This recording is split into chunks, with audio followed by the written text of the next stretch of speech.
सखी लर्निंग में वार्निंग ना कर पाई।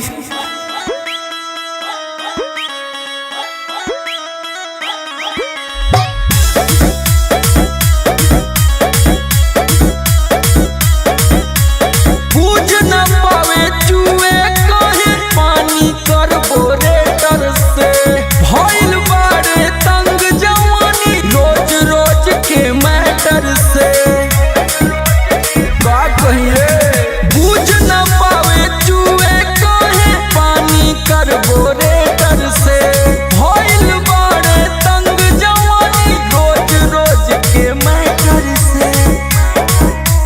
धरता जब जब पिकअप गाड़िया थोड़ी सी स्टीयरिंग का पता नया नया ड्राइवर हरनवा धई धई दावता।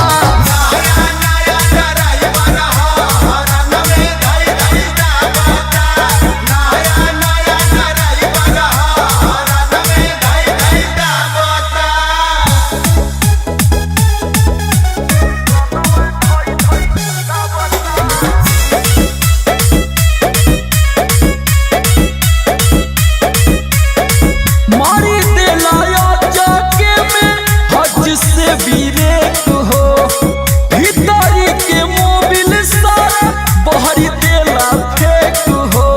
और पूरा छीटा मार दिला ये सखी।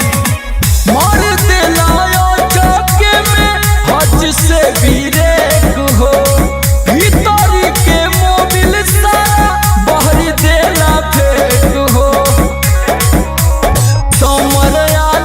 कैसे बीतियो भी हम पता नया नया ड्राइवर हरनवा धोई धोई दावता।